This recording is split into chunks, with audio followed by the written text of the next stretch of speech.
تھوڑا بس یہ ہے اونچا کرے.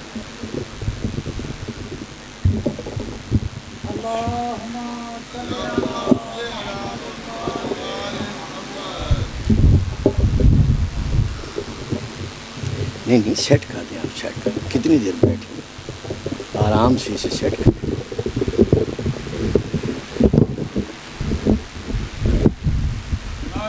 تھوڑا فاصلہ ہے.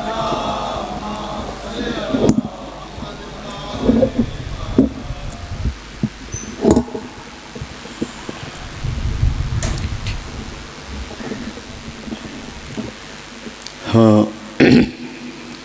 السلام علیکم یا علی مدد. اعوذ باللہ من الشیطان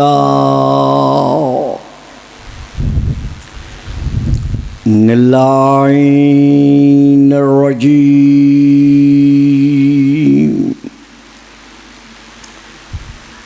بسم اللہ الرحمن الرحیم.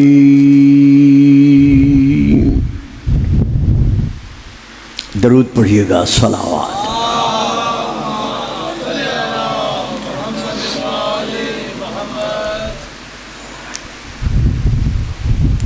یا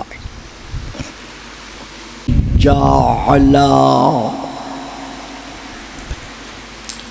لیلۃ القدر خیر من الف شہر والشکر للہ الذی جعلنا من اہل لیلۃ القدر والصلاۃ والسلام علی معدن فیوزات لیلۃ القدر محمد المبعوث صلوات.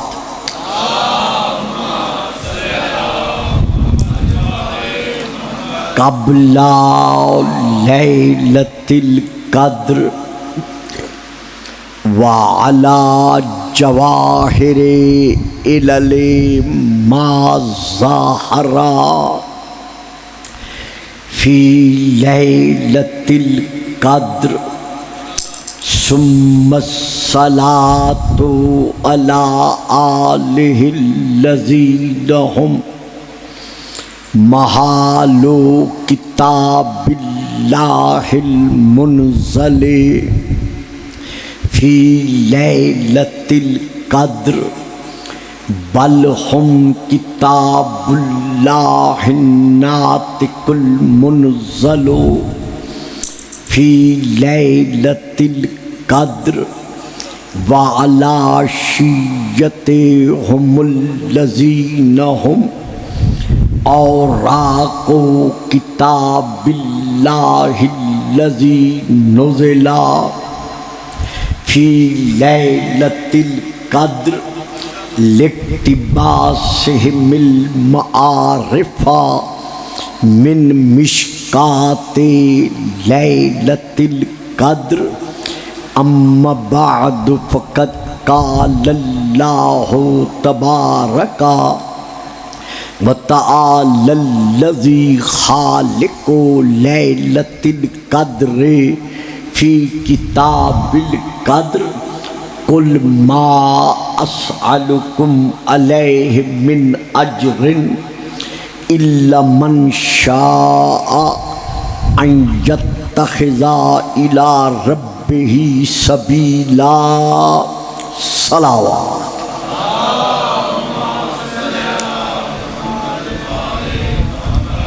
نعرہ تکبیر، نعرہ تکبیر، نعرہ رسالت، نعرہ رسالت، نعرہ حیدری، نعرہ حیدری، حسینیت، حسینیت، یزیدیت، یزیدیت، بابا دی بلند صلوات اللہم صلی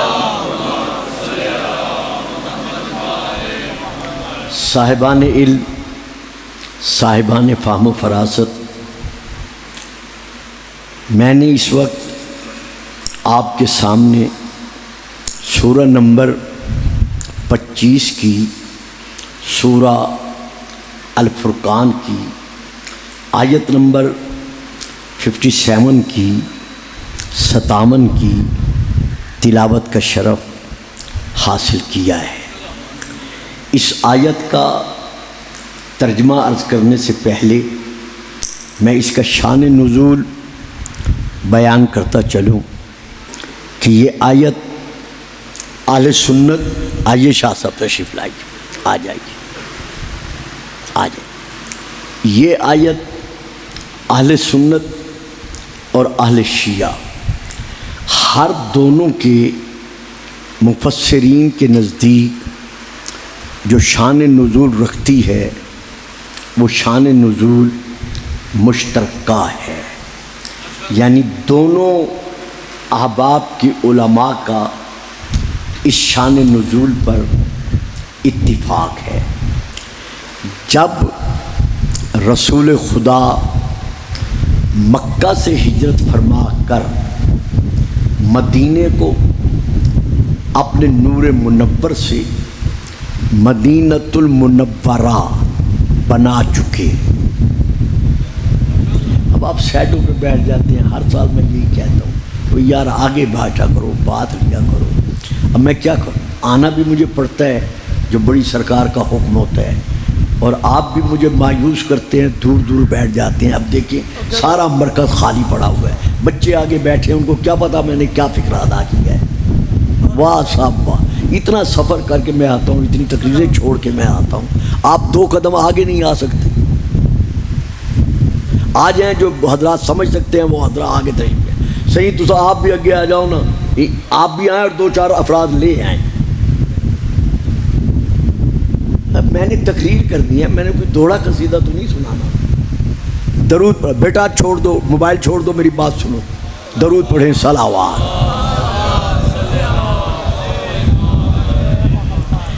یہ آیت میں پھر عرض کر رہا ہوں، یہ آیت جو ہے یہ سورہ الفرقان کی سورہ نمبر 25 کی آیت نمبر 57 ہے۔ اس آیت کا سب سے پہلے ہم نے یہ دیکھنا ہے کہ یہ آیت نازل کیوں اور کب نازل ہوئی۔ تو اہل سنت کے ہاں بھی اور اہل شیعہ کے ہاں بھی، دونوں کے ہاں جو اس آیت کا شان نزول ہے وہ یہی ہے کہ جب رسول پاک مکہ سے ہجرت فرما کر مدینے کو اپنے نور منور سے مدینۃ المنورہ بنا چکے، تو انصاری اصحاب میں سے، انصاری ان اصحاب کو کہا جاتا ہے جو مدینے کے رہنے والے تھے۔ ان اصحاب میں سے کتاب کا نام ہے تاریخ و مدینۃ دمشق، جلد نمبر ہے 4141، عربی میں ہے، اہل سنت کی مارکۃ الآراء کتب میں سے یہ بہت بڑی کتاب ہے۔ یہاں سے میں لے کر شان نزول بیان کر رہا ہوں۔ بیٹا انگلیوں سے گھر جا کے کھیلتے ہیں میرا چاند، میری بات سمجھ میں آئے تو میری تقریر سنو، نہ آئے تو ادھر دیوار کے ساتھ جا کے بیٹھ جاؤ۔ تو جب آپ مدینۃ المنورہ میں جلوہ فگن ہو چکے تو مدینے کے انصاری صحابہ نے 700 سے لے کر 800 تک اور 600 کی بھی روایت ہے، دینار یعنی دنانیر، جمع کیے، جمع کر کے رسول پاک کی خدمت بابرکت میں حاضر ہو کر عرض گزار ہوئے کہ یا رسول اللہ، ہم جہنم کے گڑھوں میں دفن تھے، آپ نے تبلیغات اسلامیہ کے سائے میں ہمیں جہنم سے نکال کر جنت کے دروازے پر لا کر کھڑا کر دیا۔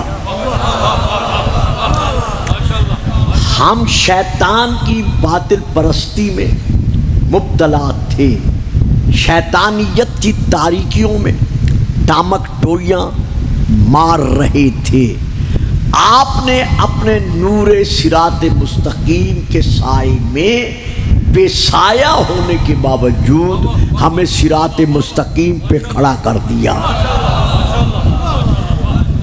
ہم اپنے ہاتھوں سے گو ہم انسان نما انسان تھے، گو ہم انسان نما، اتنی مہربانی کیا کرو، جو شیعہ ہو یا سنی ہو، جو میری بات لے سکتے ہو ذرا میرے سامنے بیٹھا کرو۔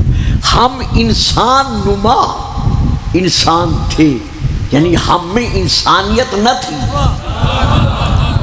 صرف ہم انسان نما انسان تھے۔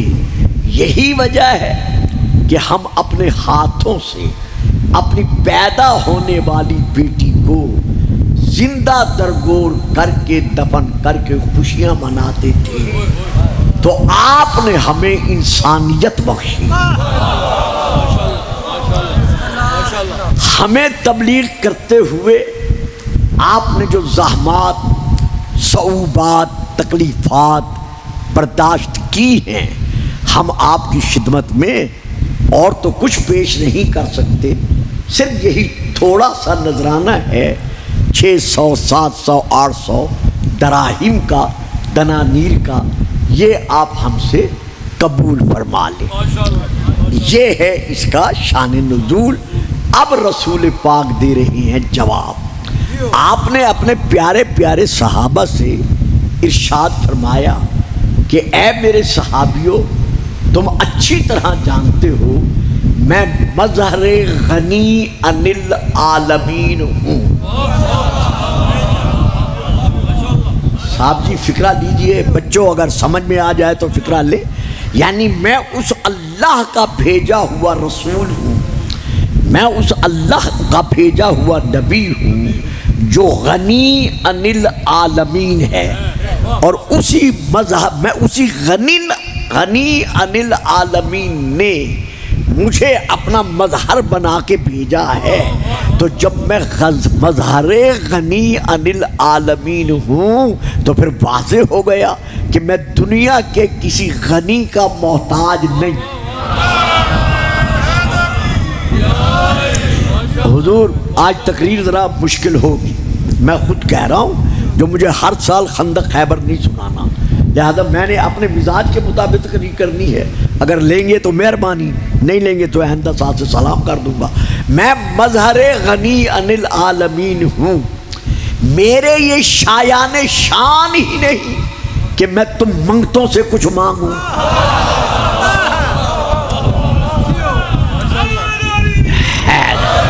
یعنی یہ میرے شایان شان ہی نہیں کہ میں دولت دنیا و دین ہونے کے باوجود تم منگتوں سے کچھ مانگوں۔ ہاں البتہ میں تم سے یہ وعدہ کرتا ہوں کہ میں وہی کہوں گا جو وہی کہے گی۔ بس اتنا فرمایا، یا جبرائیل امین، امین وحی، اللہ کی طرف سے وحی لے کر نازل ہوئے۔ سب سے پہلا فکرہ جو جبرائیل نے رسول کی بارگاہ میں حاضر ہو کر عرض کیا وہ یہ تھا کہ ربک یقرئک السلام، اے نبی الانبیاء تیرا رب تجھے سلام پیش کر رہا ہے۔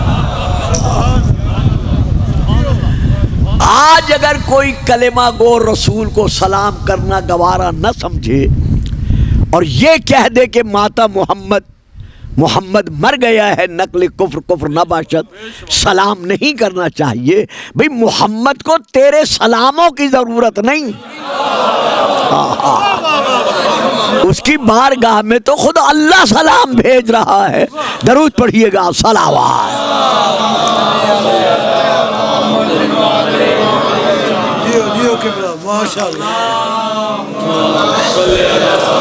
ہے انتظام ہے؟ اچھا جی، کوئی بات نہیں۔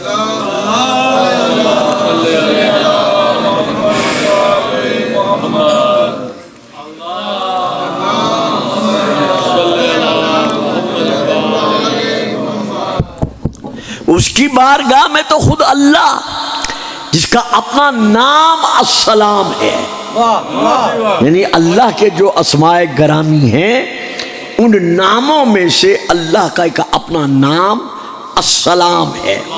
تو جو خود السلام ہے وہ ہمارے رسول کی بارگاہ میں سلام بھیج رہا ہے، اور صرف رسول ہی پر سلام نہیں بھیج رہا۔ واہ، ایک فکرہ دے رہا ہوں، اللہ کرے میں تو سمجھاؤں گا، لیکن جو لے سکیں گے وہ لے لیں گے۔ صرف رسول پر سلام نہیں بھیجتا، بلکہ پڑھیں قرآن، اللہ فرماتا ہے سلام علی الیاسین، تو یاسین نام ہے ہمارے رسول کا۔ تو اللہ جس طرح رسول پر سلام بھیجتا ہے اسی طرح آل یاسین پر سلام بھیج رہا ہے۔ درود پڑھیے گا، صلوات۔ دیکھا نا شاہ جی، سارے چپ کر گئے نا۔ میرے سامنے مجمع بٹھایا کریں، جن کو آپ جانتے ہیں نا انہیں کہا کریں کہ بابا سامنے بیٹھو۔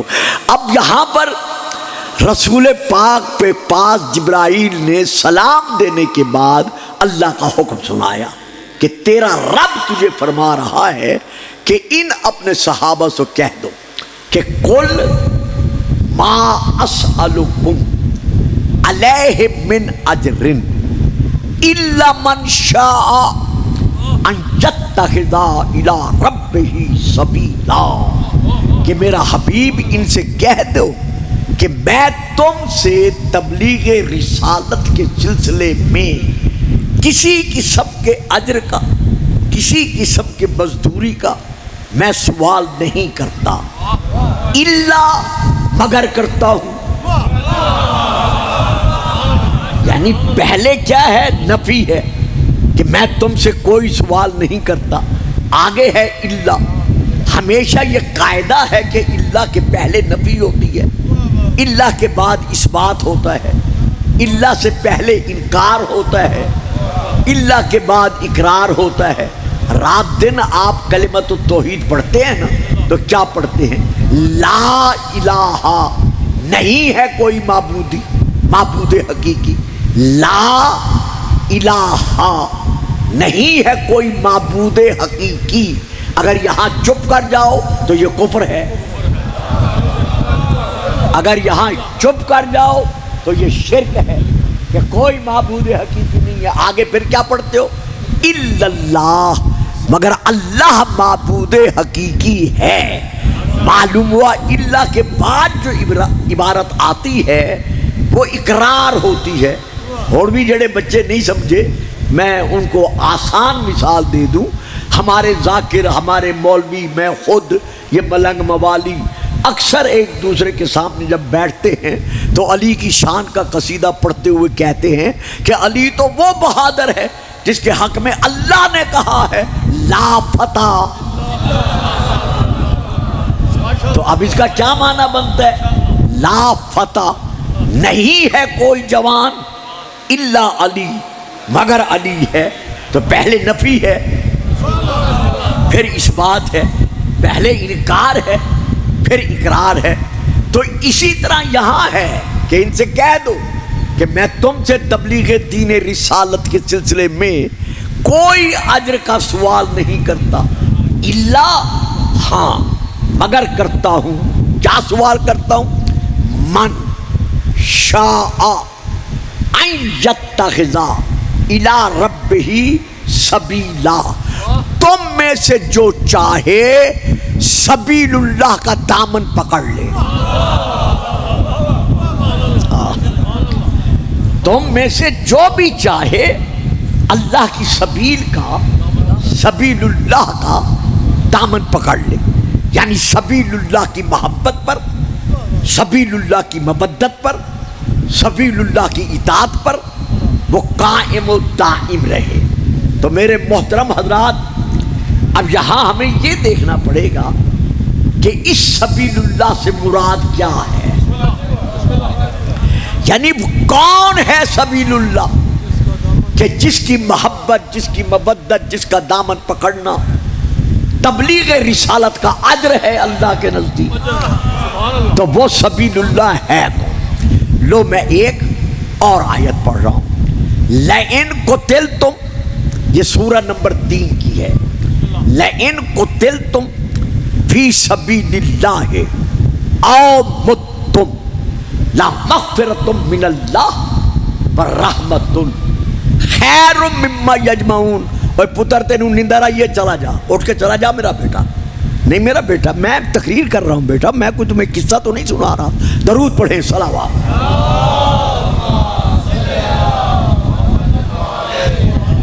لَإِن قُتِلْتُمْ، اگر تم قتل کیے جاؤ، فی سبیل اللہ، سبیل اللہ کی محبت میں،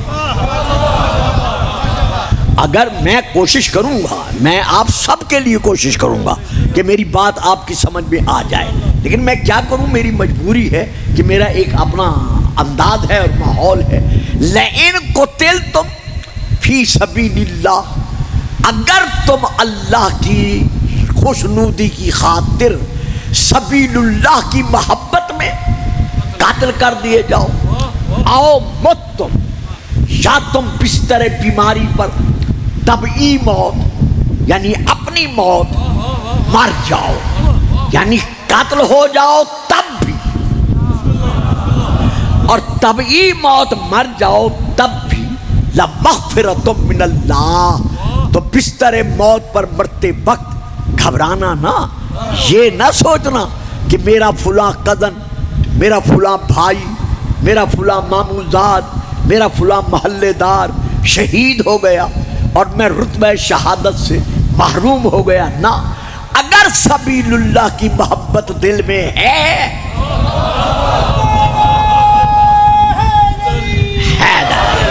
تو میں اللہ تم سے وعدہ کر رہا ہوں کہ سبیل اللہ کی محبت میں تم قتل ہو جاؤ تب بھی، اور اس کی محبت میں اگر بستر موت پر بیماری کے سبب تم مر جاؤ، طبعی موت مر جاؤ تب بھی، لَمَغْفِرَةٌ مِّنَ اللَّهِ، اللہ کی طرف سے تمہارے لیے بخشش ہی بخشش ہے۔ خبردار جو سبیل اللہ کی محبت پر مر جائے اسے کبھی کافر نہ کہنا۔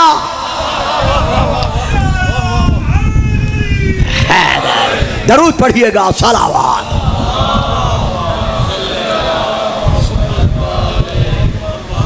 تو جو بھی سبیل اللہ کی محبت میں قتل ہو جائے یا مر جائے، اللہ فرماتا ہے میری طرف سے اس کے لیے انعام ہے، کیا؟ مغفرت ہی مغفرت، صرف مغفرت نہ، رحمت، اور جیسے مرتا ہے یا قتل ہوتا ہے میری رحمت اس کے سر پر سایہ فگن ہو جاتی ہے، اس کے لیے رحمت ہی رحمت ہے، یعنی عالم برزخ میں اس کے لیے ڈر نہیں۔ واہ صحیح بات، عالم برزخ میں اس کے لیے خوف نہیں ہے، ڈر نہیں ہے، بلکہ میں اللہ وعدہ کر رہا ہوں، پہلے اپنے دل کو ٹٹول لے کہ سبیل اللہ کی محبت ہے۔ اگر سبیل اللہ کی محبت ہے تو پھر عالم برزخ میں اس کے لیے رحمت ہی رحمت ہے، خیر مما یجمعون۔ اور میں ایک اور اعلان کر رہا ہوں کہ جو سبیل اللہ کی محبت نہیں رکھتے، سبیل اللہ سے عداوت رکھتے ہیں اور وہ دنیا داری میں گم ہو جاتے ہیں، جزیرے بناتے ہیں، زمینیں بناتے ہیں، بلڈنگیں بناتے ہیں، سونا چاندی کے ذخائر جمع کرتے ہیں، میں اللہ تم سے وعدہ کرتا ہوں کہ یہ جو کچھ میں تمہیں مغفرت اور رحمت عطا کر رہا ہوں یہ ان کے جمع شدہ خزانوں سے بہتر ہے۔ کیوں بہتر ہے؟ وہ جو جمع کرتے ہیں وہ فنا ہے، جو میں تمہیں دے رہا ہوں یہ بقا ہے۔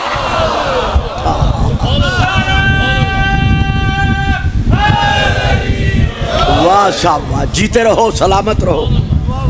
اب یہاں تک میں آپ کو لے آیا، اب یہاں ہم آگے بڑھتے ہیں۔ شیعہ مذہب میں میرے عزیزوں، بیٹا جانی آپ میری طرف دیکھیں، بے شک نہ بولیں، داد نہ دیں، آپ کی مجبوری ہے، لیکن دیکھیں نہیں، ادھر ادھر دیکھیں گے نا پھر مجھے کچھ کہنا پڑے گا۔ تو یہاں میرے عزیزوں، میرے بیٹوں، میرے بزرگوں، اس علاقے کے شیعہ سنی صاحبان اسلام والایمان سب کی خدمت میں میری گزارش ہے کہ جتنے مذاہب، جتنے مسالک ہیں اسلام کے، ان میں سے واحد مسلک ہے شیعہ جس میں تفسیر بالرائے حرام ہے۔ اور جنہ بچوں نو پتہ ہی نہیں ہو شاہ جی کی بولن گے میں کی پڑھ گیا، اور جنہوں نے پتہ ہے وہ بہی پیچھے گئے نے وہ کی بولن، یعنی واحد شیعہ مسلک ہے جس میں تفسیر بالرائے حرام ہے۔ یعنی ہمارا کوئی مولوی، کوئی ذاکر، کوئی خطیب، حتیٰ کہ مجتہد یہ نہیں کہہ سکتا کہ میرے نزدیک اس آیت کی تفسیر یہ ہے۔ تو کون ہوتا ہے؟ قرآن تجھ پہ نازل ہوا ہے جو تو یہ نعرہ لگائے کہ میرے نزدیک قرآن کی تفسیر یہ ہے؟ نا یسرناہ بلسانک، اے میرے حبیب ہم نے قرآن کو آسان کیا ہے صرف اور صرف تیری زبان کے لیے۔ اسی لیے ہم کہتے ہیں کہ جب بھی قرآن کی تفسیر لینی ہے یا رسول کی زبان سے لو یا رسول کی زبان چوسنے والوں سے لو۔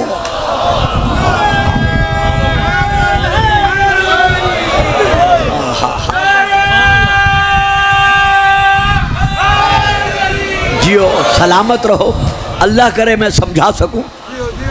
تو شیعہ مذہب میں تفسیر بالرائے حرام ہے، اسی لیے ہمیں رجوع کرنا پڑتا ہے قرآن کی تفسیر کے لیے یا رسول کی طرف یا رسول کے بعد آنے والے ان معصومین کی طرف جن کے لیے رسول فرما گئے ہیں انہم منی وانا منہم، کہ یہ مجھ سے ہیں اور میں ان سے ہوں۔ تو اب ہم رجوع کرتے ہیں اس آیت کی تفسیر کے لیے معصوم کی طرف کہ اس آیت میں جو سبیل اللہ ہے اس سبیل اللہ سے مراد کیا ہے۔ تو شیعہ حضرات کی کتب میں سے ایک بہت بڑی کتاب ہے جس کا نام آپ سب جانتے ہیں شیعہ حضرات، بحار الانوار۔ اس کتاب کا نمبر ہے، کتاب کی جلد نمبر ہے 24، یعنی 24 حدیث نمبر ہے اس کی 6۔ اس میں یہ درج ہے کہ رسول پاک کے صحابی حضرت جابر بن عبداللہ انصاری نے، شاہ جی یہ جب نابینا ہو چکے، یہ اس زمانے کی بات ہے، حضرت جابر بن عبداللہ انصاری نابینا ہو گئے تھے آخری عمر میں جا کر، یعنی جب آپ کربلا میں گئے تھے، وہ کہتے ہیں نا پہلا زائر جابر بن عبداللہ انصاری ہے، اس وقت آپ نابینا تھے۔ تو یہ حضرت امام محمد باقر علیہ السلام کے زمانے تک زندہ رہے، اور ان سے رسول نے فرمایا تھا کہ جابر میرے بعد تیری میرے ایک ایسے بیٹے سے ملاقات ہوگی جو میرا ہم نام ہوگا، جو میرا ہم صورت ہوگا، میرا ہم سیرت ہوگا۔ بڑا پیارا فکر ہے، اور بار بار میں تو انہوں کی نہ کرا، جو میرا ہم صورت ہوگا، جو میرا ہم سیرت ہوگا، جو میرے علم کا وارث ہوگا، اس کو میرا سلام دینا۔ اللہ سلام بھیجا رسول کے پاس، رسول سلام بھیج رہا ہے امام باقر کے پاس، درود پڑھیے گا، صلوات۔ تو یہی حضرت جابر بن عبداللہ انصاری امام کی بارگاہ میں بیٹھ کر عرض کرتے ہیں، مولا اللہ جو فرما رہا ہے اِلَّا مَنْ شَاءَ أَنْ يَتَّخِذَ إِلَىٰ رَبِّهِ سَبِيلًا، کہ جس کا جی چاہے اللہ کی سبیل کا دامن پکڑ لے، تو مولا اس سبیل سے مراد کیا ہے؟ اب سنیے گا امام کا جواب، میں نے حوالہ دے دیا ہے۔ امام فرماتے آپ ان کو چچا کہتے تھے، آپ فرماتے چچا جابر اگر سبیل اللہ کی تعریف پوچھ رہی ہے کہ سبیل اللہ سے مراد کیا ہے تو اس کی تعریف صرف اتنا سن لو، انا علی بذریتہ، علی اور علی کی حسن سے لے کر مہدی تک جتنی اولاد ہے ساری سبیل اللہ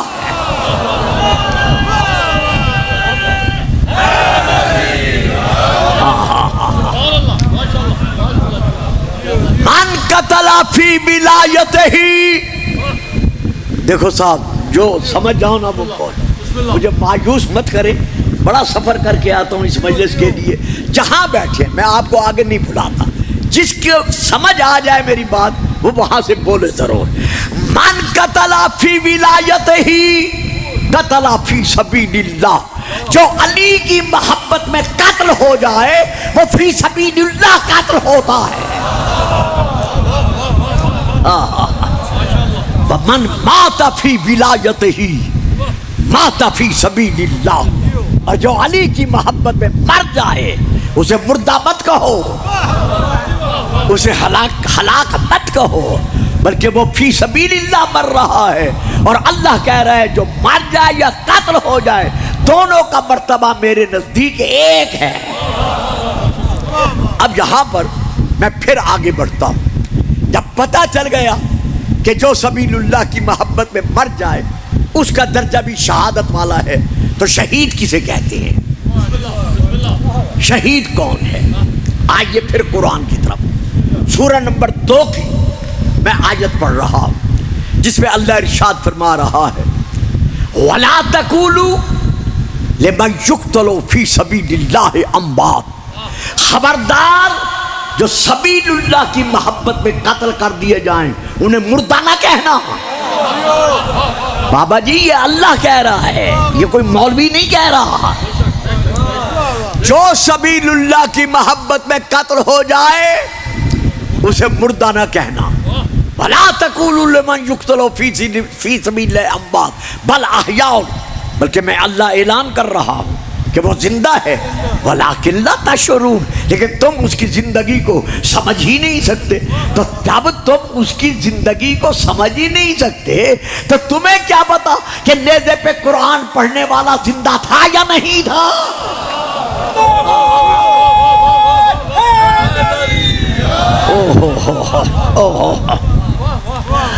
تو اس کو تم مردہ نہیں کہہ سکتے، وہ زندہ ہے۔ میں ایک اور آیت پڑھ رہا ہوں، سورہ نمبر 3 کی پھر آیت پڑھ رہا ہوں، وَلَا تَحْسَبَنَّ الَّذِينَ قُتِلُوا فِي سَبِيلِ اللَّهِ أَمْوَاتًا بَلْ أَحْيَاءٌ عِندَ رَبِّهِمْ يُرْزَقُونَ، جو فی سبیل اللہ مر جاتے ہیں، قتل کر دیے جاتے ہیں، انہیں مردہ کہنا تو دور کی بات ہے، خبردار انہیں مردہ گمان بھی نہ کرنا، وہ زندہ ہیں اور اللہ کی طرف سے رزق دیے جا رہے ہیں۔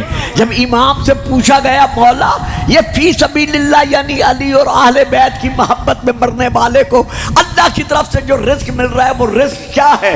امام فرماتے ہیں تم کیا سمجھو، جب وہ مرنے لگتا ہے تو محمد و آل محمد اسے لینے آ جاتے ہیں۔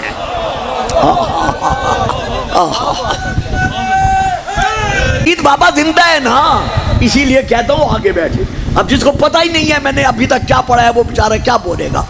تو شہید زندہ ہے، جب شہید زندہ ہے تو اللہ کا فیصلہ ہے کہ جو مر جائے بستر پر اس کا درجہ بھی شہادت والا ہے۔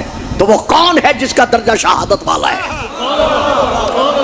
یعنی مر رہا ہے بستر پر، ہو گیا ہے ہارٹ اٹیک، ہو گیا ہے بیمار، مر گیا ہے ایسے بیماری کے ساتھ، اللہ کہتا ہے فی سبیل اللہ جو مر جائے اس کا درجہ شہادت والا ہے۔ تو وہ کون ہے؟ لو میرے بیٹو، لو میرے بھائیو، یہ کتاب ہے اہل سنت کی تفسیر الکشاف، جلد نمبر 4، مطبوعہ بیروت لبنان، عربی میں اس میں 13 حدیثیں ہیں رسول کی جو علامہ زمخشری نے لکھی ہے۔ میں 4 یا 3 حدیثیں پڑھ رہا ہوں۔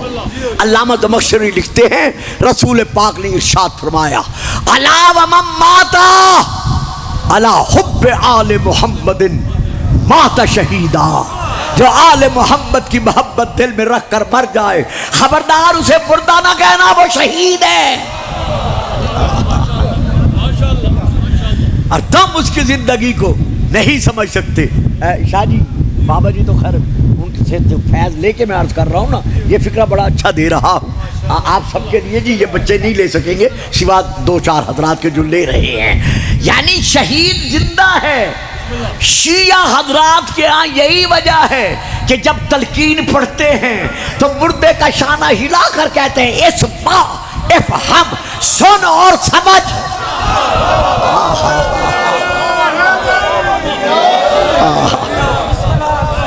یہ نعرہ تو کم از کم مل کے لگا دو۔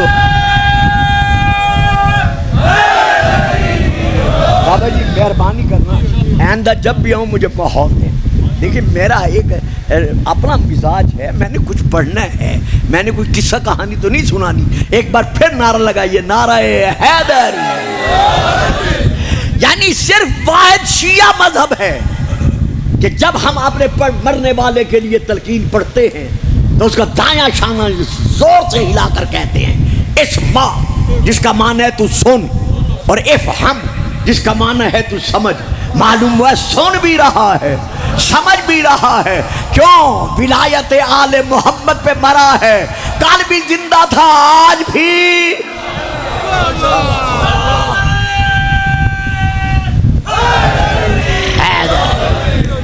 یہ ہے ایک حدیث۔ اب میں دوسری حدیث پڑھ رہا ہوں۔ دوسری حدیث وہاں یہ لکھی ہوئی ہے رسول پاک کی، آپ نے ارشاد فرمایا الا ومن مات علی حب آل محمد، جو آل محمد کی محبت دل میں رکھ کر مر جائے، فتح لہ فی قبرہ بابان الی الجنہ۔ میں نے ایک دو مرتبہ زندگی ہے تو حاضر ہونا ہے، شاید بابا جی کے ہاں بھی میں قدم بوسی کے لیے حاضر ہو سکوں، جو مجھے عقیل بھائی نے اور ان کے بڑے بھائی نے ابھی فرمایا ہے۔ تو میں یہاں ضامن ہوں، جس علامہ سے جی چاہے تصدیق کر لینا، اگر وہ کہیں گلفام صاحب غلط پڑھ گئے ہیں تو مجھ سے رجوع کرنا۔ دوسری حدیث ہے الا ومن مات علی حب آل محمد فتح لہ فی قبرہ بابان الی الجنہ، جو آل محمد کی محبت دل میں رکھ کر مر جائے۔ یہ نہ کہنا میں اس کی نماز جنازہ نہیں پڑھتا، یہ نہ کہنا میں اس کی قبر پر کھڑے ہو کے دعا نہیں مانگتا، نہ، میں محمد اعلان کر رہا ہوں اس کی قبر میں دو دروازے جنت کی طرف کھول دیے جاتے ہیں۔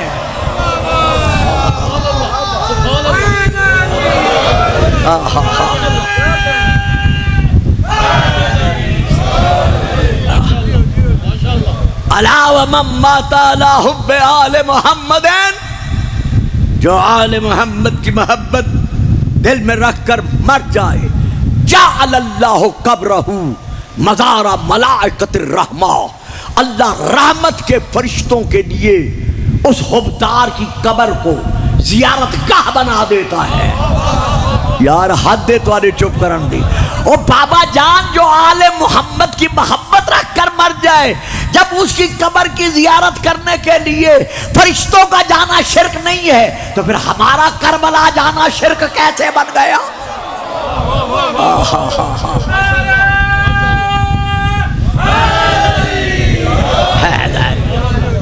درود پڑھیے گا، صلوات۔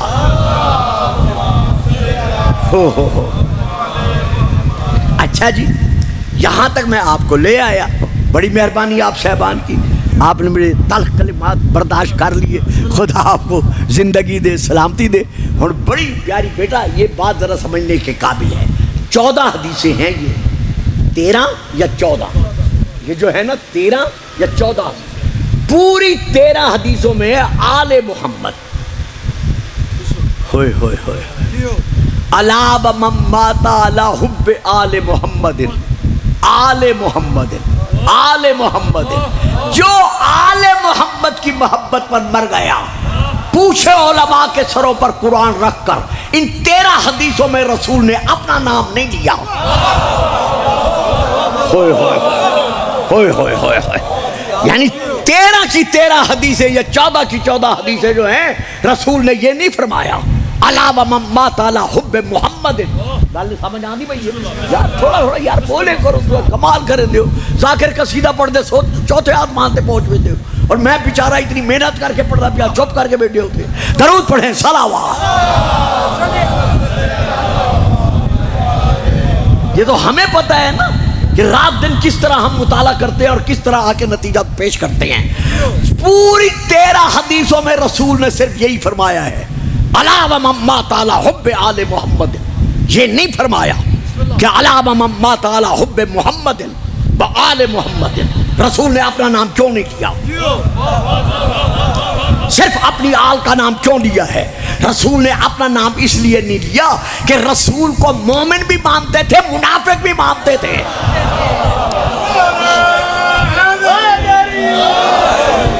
عبداللہ بن ابی منافق تھا اور تو کو کیا پتا؟ انہاں سارے کو پتا ہے جڑے بیٹھے. عبداللہ بن ابی منافق تھا نا, احد کے میدان میں چھوڑ کے رسول کو آ گیا لیکن کلمہ پڑھتا تھا.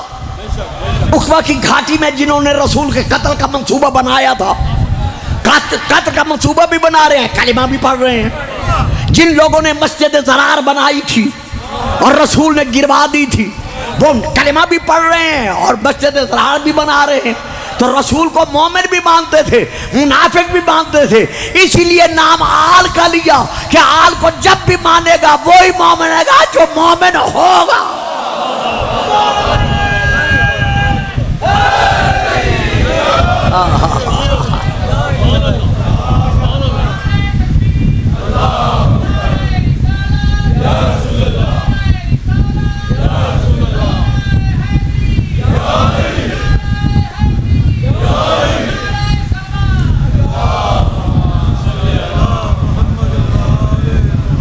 اب میں ایک اور آیت پڑھ رہا ہوں سورہ نمبر 6 کی. وَأَنَّ هَذَا صِرَاطِي لفظ سبیل جی ذہن میں رہے. بابا جی آج ساری گفتگو جتنی دیر بھی ہوگی لفظ سبیل پر ہوگی. وَأَنَّ هَذَا صِرَاطِي مُسْتَقِيمًا فَاتَّبِعُوهُ وَأَنَّ هَذَا صِرَاطِي مُسْتَقِيمًا فَاتَّبِعُوهُ وَلَا تَتَّبِعُوا السُّبُلَ. یہ سبل سبیل کی جمع ہے. وَلَا تَتَّبِعُوا السُّبُلَ فَتَفَرَّقَ بِكُمْ عَنْ سَبِيلِهِ ذَلِكُمْ وَصَّاكُمْ بِهِ لَعَلَّكُمْ تَتَّقُونَ. درود پڑھیے گا صلوات.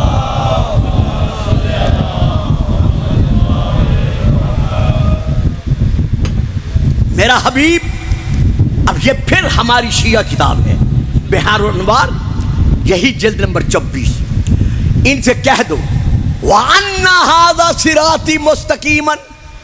سبیل کا دوسرا نام ہوتا ہے صراط یعنی راستہ.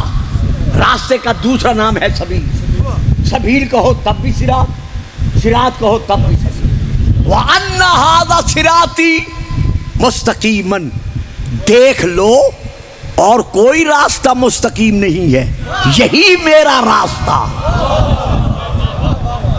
پھر میں آرام سے ترجمہ کرتا ہوں. آج میں ایسے پڑھوں گا جیسے بس بیٹھ کے باتیں کی جاتی ہیں کیونکہ مضمون بڑا مشکل ہے اور میرے بچے کافی تشریف فرمائے آج مجلس میں. میں ان کو مایوس کرنا نہیں چاہتا. میں چاہتا ہوں میں آرام سے آسانی سے, وہ تو کچھ باتیں کڑوی 2-4 لفظ کہہ گیا کیونکہ دل کو احساس ہوتا ہے, تو اس لیے میں ان سب بچوں سے معذرت خواہ ہوں. وَأَنَّ هَذَا صِرَاطِي مُسْتَقِيمًا. میرا حبیب اپنی امت سے کہہ دے کہ یہ میرا راستہ. ہاذا نہیں, میں ہاذا کا معنی بتا دوں. ہاذا اس میں اشارہ ہے یعنی یہ. ہاذا یہ معلوم ہوا جس کو رسول صراط مستقیم منوا رہا ہے وہ موجود تھا تو کہا ہاذا. ان ہاذا صراطی مستقیما. ان سے کہہ دے کہ یہ میرا راستہ صراط مستقیم ہے. فاتبعوہ, تم اس راستے کی اتباع کرو یعنی پیروی کرو, اس کے پیچھے پیچھے چلو. ولا تتبعوا السبل, اور دوسرے راستوں پر مت چلو.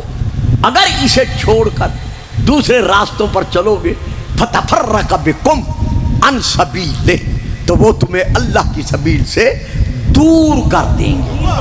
تو اب آیت کا ترجمہ کیا ہے؟ ان ھذا صراطی مستقیما, بہار و انوار میں کیا درج ہے؟ جب امام سے پوچھا گیا کہ مولا یہ ھذا صراطی مستقیما کیا ہے، تو آپ نے فرمایا رسول پاک نے اللہ کے حکم پر دکھا دیا، دکھا دیا۔ اور تو چپ کر گئے ہو نا، دکھا دیا کہ یہ ہے صراط مستقیم۔ کن کو دکھایا؟ 2 4 5 10 50 100 1000 10,000 آنکھوں نے نہیں دیکھا، 1,40,000 آنکھوں نے دیکھا، یا کم از کم 1,24,000 آنکھوں نے دیکھا۔ نہ میں غلط کہہ گیا، بلکہ 2,48,000 آنکھوں نے دیکھا، رات کے اندھیرے میں نہیں دیکھا۔ دسو جی میں کی کرا؟ رات کے اندھیرے میں نہیں دیکھا، دن کے اجالے میں دیکھا۔ اور بابا جی بند مکان میں نہیں دیکھا، غدیر کے میدان میں دیکھا۔ فکرہ دے رہا ہوں، توجہ کرنا، اگر سمجھ نہ آئے کہنا انکل مولوی سمجھ میں نہیں آیا، میں پھر سمجھا دوں گا۔ راہ، یہ دیکھو میرے انگلی کو دیکھو، راہگیر میں نہیں دیکھا، یعنی راستہ چلنے والے کے راستے میں نہیں دیکھا، راہگیر میں نہیں دیکھا، بلکہ میدان غدیر میں دیکھا۔ مسجد کے منبر پر نہیں دیکھا، بلکہ پالانوں کے شتر پر دست پیغمبر پہ دیکھا۔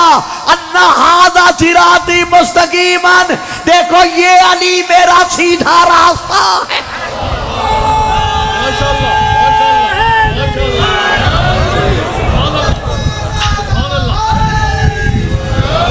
واہ جی واہ، جو علی کو پہلا امام یا چوتھا خلیفہ مانتے ہیں وہ نعرہ لگائے، جو نہیں منتا بے شک نہ لابے۔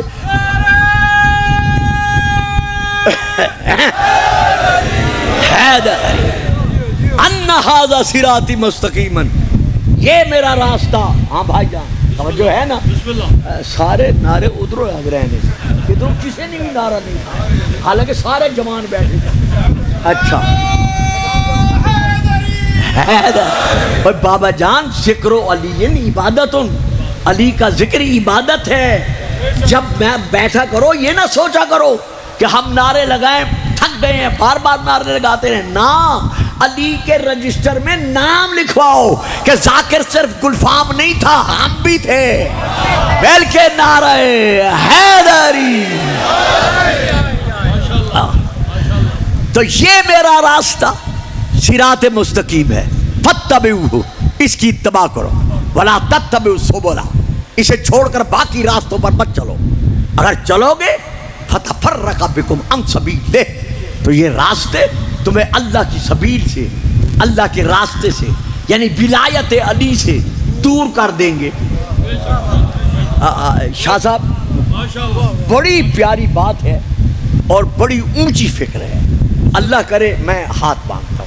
میں نے آج تک میری زندگی، میں اس وقت 77 سے اوپر ہو چکا ہوں، میں نے آج تک کبھی ہاتھ باندھ کر داد نہیں دی، لیکن آج چونکہ مجھے دکھ ہو رہا ہے کہ میں اتنا عظیم مضمون پیش کر رہا ہوں اور اس پر کچھ لوگ نہیں سمجھ رہے، میں کیا کروں؟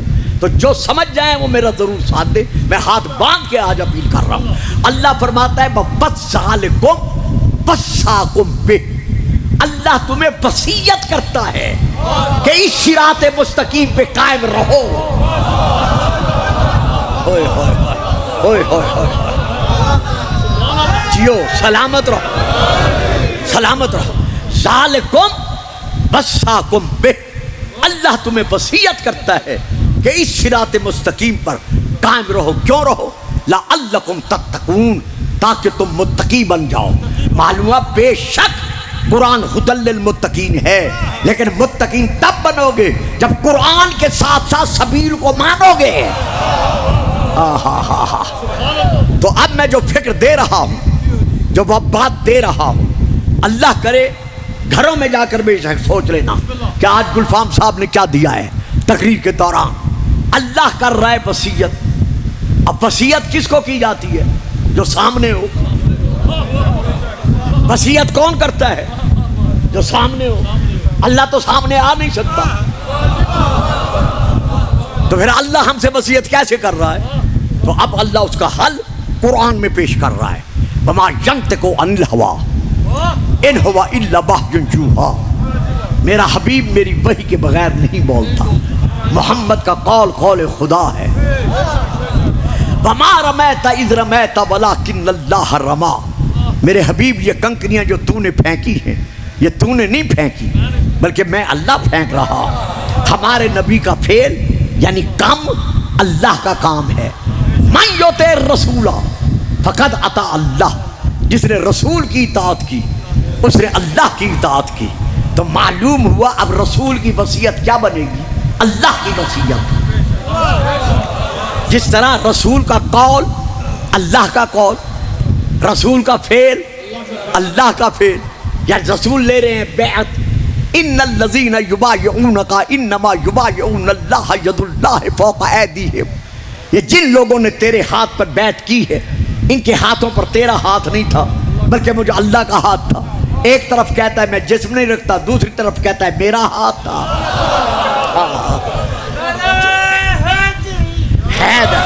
تو اب ہمارے رسول کا فعل اللہ کا فعل ہے، تو ہمارے رسول کی وصیت کیا بنے گی؟ اللہ کی وصیت بنے گی۔ آگے گل سمجھ آ گئی ہے؟ یعنی جو وصیت ہمارا رسول کر کے جائے گا وہ وصیت اللہ کی وصیت بنے گی۔ اب یہ کیسٹ میں تقریر آ رہی ہے، موبائل میں کچھ لوگ لے رہے ہیں، حوالہ لکھنا چاہے لکھ دیں، میں حوالہ دے رہا ہوں۔ اہل سنت کی بہت بڑی کتاب ہے کنز الامال، کنز الامال جلد نمبر 11، عربی میں، مطبوعہ بیروت لبنان، میں وہاں سے لے کر پڑھ رہا ہوں۔ جب رسول کا وقت وصال قریب آیا، یعنی ظاہراً جب رسول آنکھیں بند فرمانے لگے تو حضرت عمار یاسر رسول کے صحابی نے رسول پاک کے پاؤں کے تلووں پر اپنا منہ رکھا، منہ رکھ کر تلووں کا بوسہ لیا، بوسہ لے کر روتے ہوئے ہاتھ باندھ کر عرض کیا کہ یا رسول اللہ مجھے کوئی وصیت کریں جس پر میں بھی عمل کروں اور آپ کی امت بھی قیامت تک آپ کی اس وصیت پر عمل کرتی رہے۔ دوستو، بیٹو، بھائیو، اس علاقے کے عاشقان رسول، غلامان رسول، فدایان رسول، تمہیں رسول کی قسم ہے یہ سوچ کے نہ سننا کہ شیعہ خطیب پڑھ رہا ہے، بلکہ یہ سوچ کے سننا کہ میرے سامنے کتاب ہے اور میں خود پڑھ رہا ہوں۔ یہ میں کتاب کا حوالہ دے چکا ہوں۔ رسول پاک فرماتے عمار یاسر سن میری وصیت۔ مولا حکم فرمایا یا عمارو ان رأیت علیاً قد سلک بادیاً وسلک الناس بادیاً غیرہ فاسلک مع علیاً ودع الناس فإنه لن يدلک علی ردی ولن یخرجک من الہدی۔ اے عمار، اگر تو میرے وصال کے بعد دیکھے کہ اکیلا علی، تنہا علی، صرف علی، بس علی، فقط علی ایک راستے پر چل رہا ہے اور ساری اولاد آدم علی کو چھوڑ کر علیحدہ راستے پر چل رہی ہے، تو مجھ محمد کی وصیت ہے ساری دنیا کو چھوڑ دینا، علی کو نہ چھوڑنا۔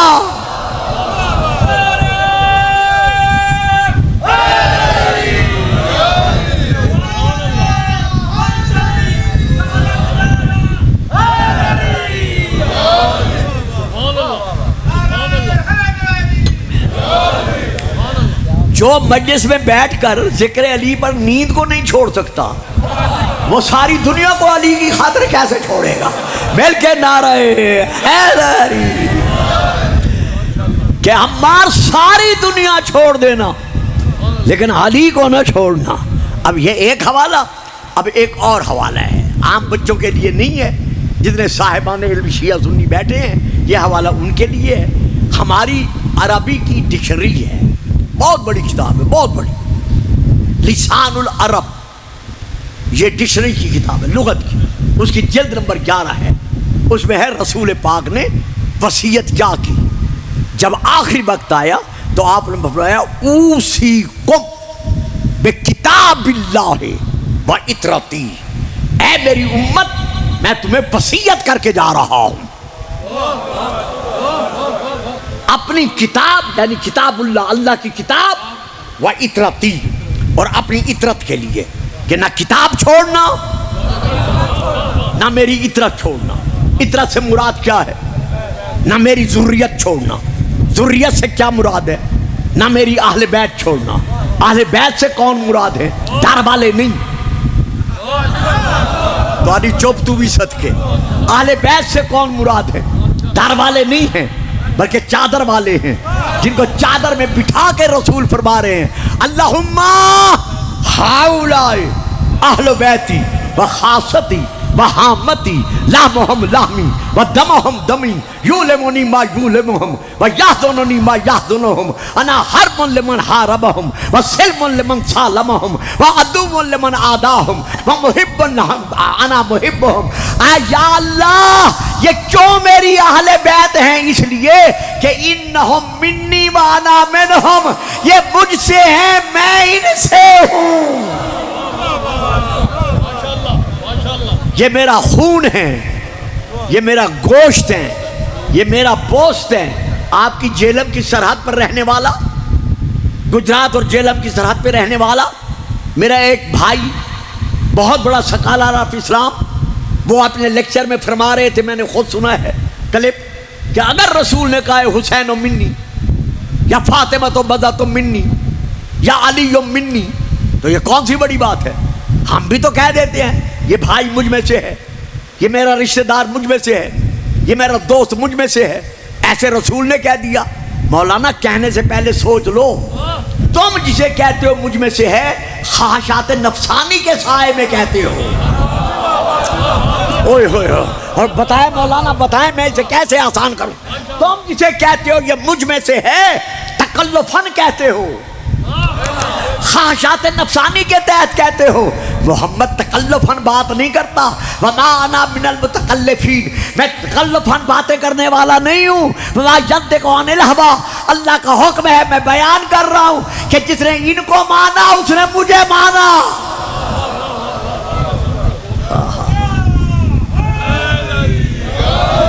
ایک ڈھیلی ڈھیلی سلوات پڑھ دیں، صلوات.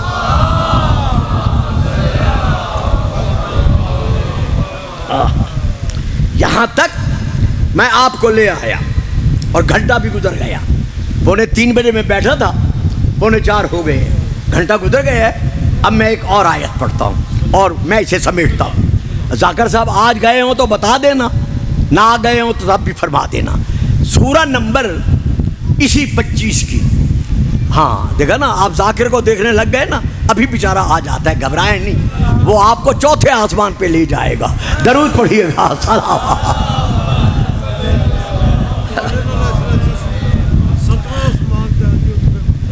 یہ سورہ نمبر 25 کی الفرقان کی پھر آیت ہے. اللہ اکبر. وَيَوْمَ يَعَضُّ الظَّالِمُ عَلَى يَدَيْهِ یقول یا لیتنی اتخذت مع الرسول سبیلا.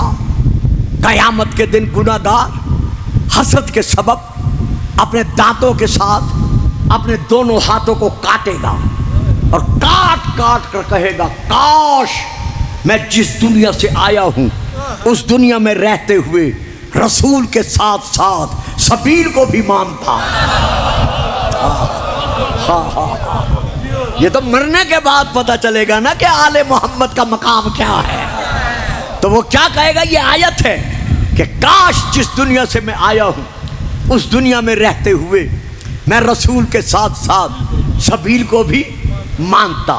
معلوم ہوا اس دنیا میں رسول کو مانتا تھا، اس دنیا میں رہتے ہوئے رسول کو مانتا تھا. جب رسول کو مانتا تھا تو پتہ چل گیا نا کافر نہیں تھا. یقول الذین کفروا لست مرسلا، کافر کہتے ہیں تو اللہ کا رسول نہیں ہے، تو یہ رسول کو مان رہا ہے لہذا کافر نہیں ہے. اچھا رسول کس کا ہے؟ رسول کس کا ہے؟ اللہ کا. تو جب رسول مان رہا ہے تو اللہ کو بھی تو مان رہا ہے. بھائی جب رسول کو مان رہا ہے کہ یہ رسول ہے تو رسول کس نے بھیجا ہے؟ اللہ نے. تو پھر اللہ نے بھی مان رہے ہیں نا، تو معلوم ہے مشرک بھی نہیں تھا، نہ مشرک تھا نہ کافر تھا. پھر بھی قیامت کے دن کہہ رہا ہے کہ کاش میں رسول کے ساتھ ساتھ سبیل کو بھی مانتا. تو تو معلوم ہوا وہ سبیل کون ہے جس کو نہ ماننے کے سبب قیامت کے دن کہے گا کہ کاش میں سبیل کو بھی مانتا. تو گناہگار تین ہوتے ہیں، ایک مشرک، ایک کافر، ایک منافق. یعنی گناہ ایک شرک، ایک کفر، ایک نفاق. جس نے شرک اپنا لیا وہ مشرک، جس نے کفر اپنا لیا وہ کافر، جس نے نفاق اپنا لیا وہ منافق. تو اب وہ منافق کون ہے؟ اب پھر کتابوں کے نام. نمبر ایک، اب زیادہ آگے نہیں بڑھتا. نمبر ایک ترمذی شریف، نمبر دو جناب المبدل، نمبر تین مناقب خوارزمی، نمبر چار آل رسول، اور باقی بہت ساری کتابیں ہیں. رسول پاک نے علی سے فرمایا، یہ شیعہ کتاب کا میں نے حوالہ نہیں دیا، پھر جب تقریر کرنے آؤں گا اگر ضرورت پڑی تو 10-12 کتابوں کے نام لے لوں گا. رسول پاک نے فرمایا یا علیو لا یحبک الا مومن ولا یبغضک الا منافق. علی تجھ سے محبت وہی رکھے گا جو مومن ہوگا، اور تجھ سے عداوت وہی رکھے گا جو منافق ہوگا. اگر یہ کتابیں نہ مل سکے تو شیعہ گھروں میں نہج البلاغہ ہے. جس شیعہ سے آپ کا واسطہ تعلق ہو اسے کہنا ہمیں نہج البلاغہ اٹھا کے دکھا دے. نہج البلاغہ مکتوب نمبر 45 یعنی 45، اس میں حضرت علی خود فرما رہے ہیں لو ضربت حشوم المؤمن بسیفی ھذا الی ان یبغضنی ما ابغضنی. اگر میں علی اپنی تلوار مومن کی ناک پر رگڑ کر مار کر مومن سے کہوں کہ تم مجھ سے بغض رکھ، پھر بھی وہ مجھ سے بغض نہیں رکھے گا. ہائے ہائے، کتنا ناز ہے علی کو اپنے ماننے والوں پر، اور کتنا فخر ہے مجھے ان ماننے والوں پر جو سمجھ کر بھی چپ کر جاتے ہیں، نعرہ نہیں لگاتے. بلکہ یہ حضرت علی فرما رہے ہیں کہ اگر میں مومن کی ناک پر اپنی تلوار مار کر کہوں کہ تم مجھ سے عداوت رکھ، بغض رکھ، پھر بھی وہ مجھ سے بغض نہیں رکھے گا. اور اگر منافق کے سامنے پوری دنیا کی دولت سمیٹ کر رکھ دوں اور اسے کہوں تو مجھ سے محبت رکھ، پھر بھی وہ مجھ سے محبت نہیں رکھے گا. یہاں شیعہ سنی کی بات نہیں ہے. وہ یہ نہ سمجھے کہ گلفام شیعوں کی بات کر رہا ہے، نہ. اپنے دلوں کو ٹٹولو. جس دل میں علی بستا ہے وہ ماں کو دعا دے، بلکہ نعرہ حیدری. تو اب وہ مشرک بھی نہیں تھا، کافر بھی نہیں تھا. قیامت کے دن کہے گا کہ کاش میں رسول کے ساتھ ساتھ سبیل کو بھی مانتا. اب وہاں پتہ چلے گا کہ سبیل کو ماننا کیوں واجب تھا. اس لیے کہ جب اپنے اپنے عمل پر ناز کرتے ہوئے جنت کی طرف جانے لگیں گے تو کتاب کا نام الصواعق المحرقہ علامہ ابن حجر مکی کی، ادھر یہ جنت کی طرف بڑھیں گے، ادھر آواز قدرت آئے گی ملائکہ کیفو ہم، ان کو روک دو، کہاں جا رہے ہیں؟ یا اللہ ان کے نام عمل میں ہر عمل ہے، اس کا اجر پاتے ہوئے یہ جنت میں جا رہے ہیں. فرمایا روکو ان کو، ان سے پوچھو ایک اجر ہم نے بھی مانگا تھا، وہ میرے رسول نے نہیں مانگا تھا. قول میں نے کہا تھا مانگ، ایک اجر ہم نے بھی مانگا تھا.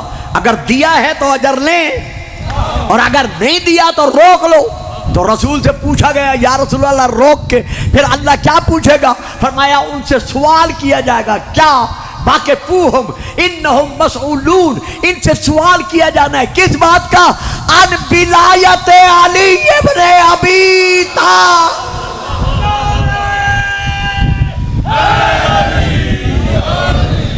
یہ ہے وہ سبیل اللہ جس کی محبت پر قائم رہنا کل بھی واجب تھا اور آج بھی واجب ہے.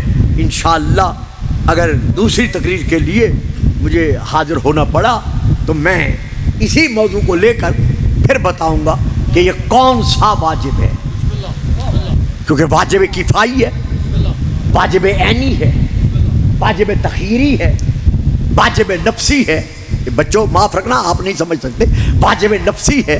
تو یہ علی کی محبت اور اہل بیت کی محبت کون سا واجب ہے؟ جو بھی عقل مند ہے اور بالغ ہے یہ واجب عینی ہے، اس پر واجب ہے علی کی محبت میں قائم رہنا۔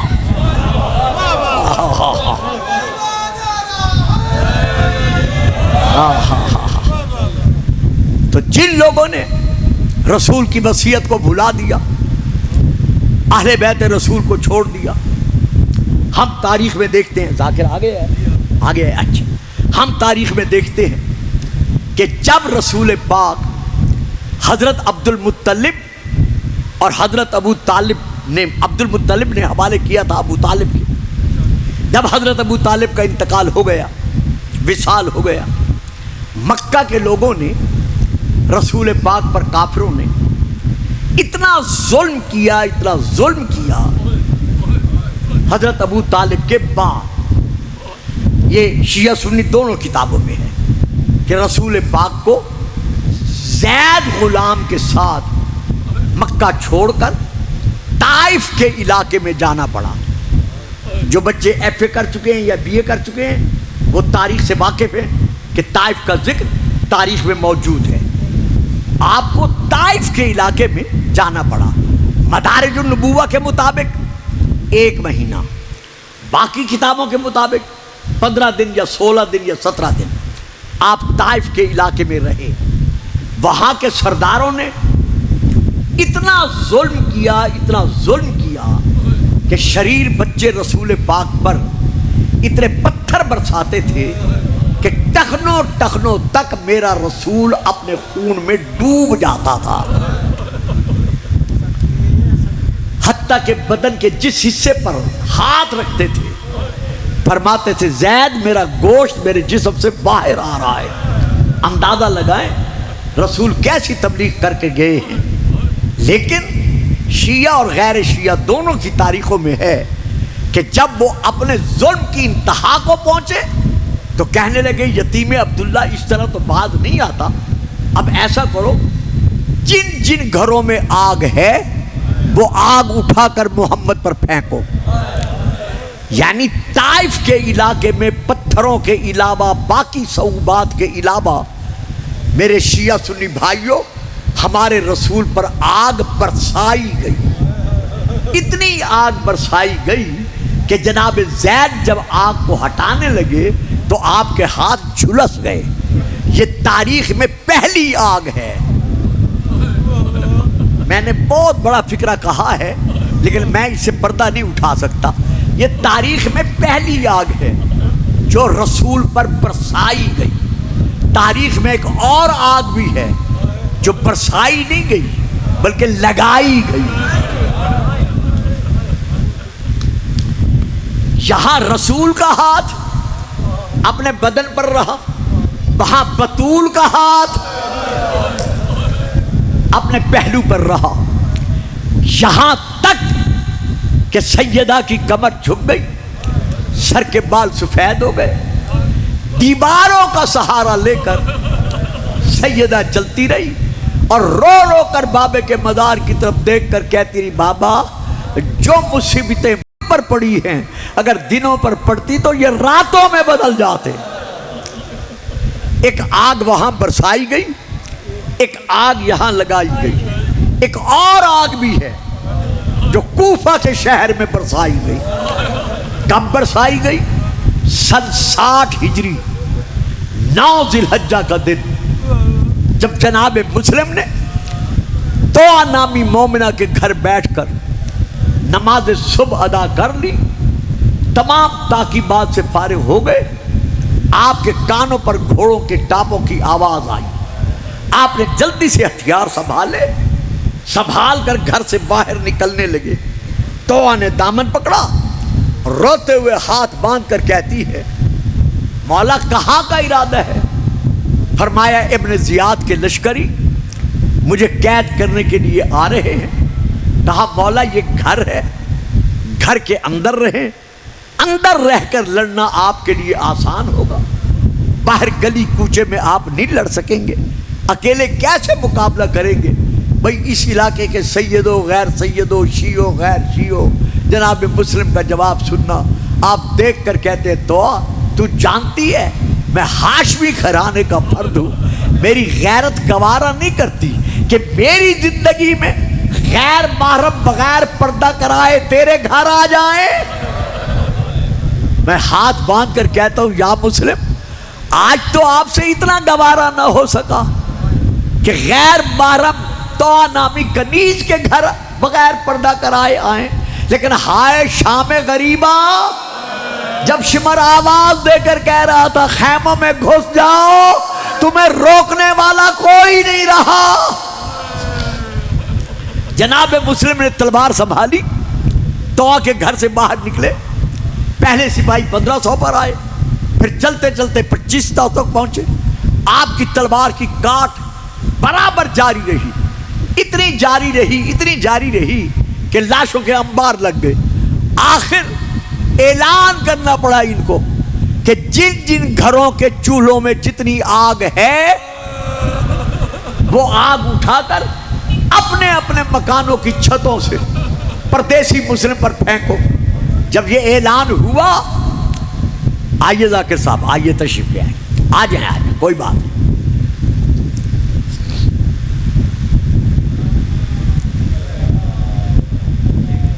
آئیے، خیریت ہے، ٹھیک ٹھاک ہے۔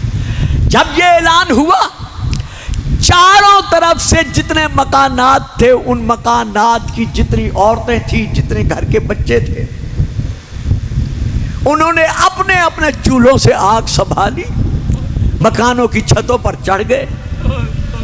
اس قدر آگ برسائی کہ حضرت آیت اللہ آغا عباس عزیزی لکھتے ہیں کہ جناب مسلم کو راستہ نظر نہیں آ رہا تھا، یعنی ہر طرف سے جب آگ برسی تو ایک فکرہ انہوں نے ادا کیا ہے، ذاکر صاحب آپ بڑا مصائب پڑھیں گے، میں اب سمیٹتا ہوں۔ وہ لکھتے ہیں کہ جب چاروں طرف سے آگ برسی تو جناب مسلم نے کیا کیا، سر سے لے کر پاؤں تک خون میں ڈوبے ہوئے تھے، آپ پیچھے ہٹے، ایک دیوار کا سہارا لیا، سہارا لے کر آنکھیں بند کی، رخ کر لیا مکہ کی طرف، آواز دے کر کہا زہرا کا لال کاش میرے پہلو میں عباس ہوتا۔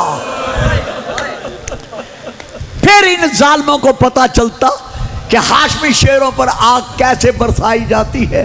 میں کہتا ہوں جناب مسلم، آپ جوان تھے، مرد تھے، آپ پر آگ برسی، آپ نے برداشت کر لی، لیکن ہماری مقتل کی کتابوں میں درج ہے کہ جب شام کے بازار میں علی و بطول کی بیٹیاں پہنچی تو آپ کے اور میرے قیدی آغا امام سجاد فرماتے ہیں کہ شام کے بازار میں جو 7 ظلم ہوئے ہیں، جن جیسا کوئی ظلم کسی اور پر نہیں ہوا، ان میں سے ایک ظلم یہ بھی ہے کہ جب ہم قیدی شام کے بازار میں پہنچے تو مسلمانوں کی عورتوں نے مکانوں کی چھتوں پر چڑھ کر جہاں ہم پر گرم پانی پھینکا، وہاں مکانوں سے آگ پھینکنی شروع کی۔ جب چاروں طرف سے آگ برسی تو بس یہ 2 فکرے تاریخ کے ختم۔ بی بی سیدہ زینب کہتی ہیں کوفے سے لے کر شام تک یہ 30-32 منزلیں بنتی ہیں، ہر منزل 8 فرسخ کی تھی، روزانہ 2 فرسخ۔ یہ ظالم اونٹ دوڑاتے تھے، گھوڑے دوڑاتے تھے، پورا قافلہ بھوکا اور پیاسا جس عالم میں ہوتا تھا، یہ کسی قسم کی پرواہ کیے بغیر اپنا سفر طے کرتے رہے۔ یہ ان دنوں میں یہ بیویاں سفر میں ہیں، یکم سفر کو یہ شام کی سرحد پر پہنچے ہیں، 2 سفر کو یا 3 سفر کو، کچھ نے لکھا ہے 4 سفر کو یہ شام کے بازار میں داخل ہوئے ہیں۔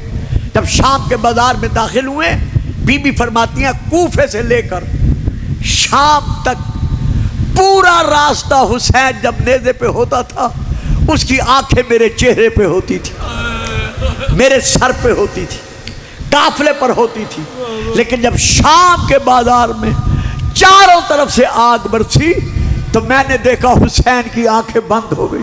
جب حسین کی آنکھیں بند ہوئی تو اب مجھے رو کے کہنا پڑا زہرا کا لال، میں نے کربلا میں جب تیرا امتحان دیکھا تھا تو آنکھیں بند نہیں کی تھی، ذرا آنکھیں کھول، اپنے چھوٹے چھوٹے بچوں کو دیکھ، میں سکینہ کو کیسے بچاؤں، میں باقر کو کیسے بچاؤں۔ ہائے شام کا بازار، بی بی سکینہ نے جب بابا کو دیکھا تو چھوٹے چھوٹے ہاتھ مانگ کر کہا بابا ہر ظلم میں نے برداشت کر لیا ہے، لیکن جب یہ اشارہ کر کے کہتے ہیں نا یہ چھوٹی قیدن باغی کی بیٹی ہے تو بابا یہ مجھ سے برداشت نہیں ہوتا۔ ہائے کربلا کے غریبوں، شام کے اسیروں، تم نے ہر قسم کا مصائب برداشت کر کے اس طرح دین کو بچایا ہے کہ قیامت تک کوئی رہے نہ رہے دین اسلام رہے گا۔ ربنا تقبل منا انکا انت السمیع العلیم۔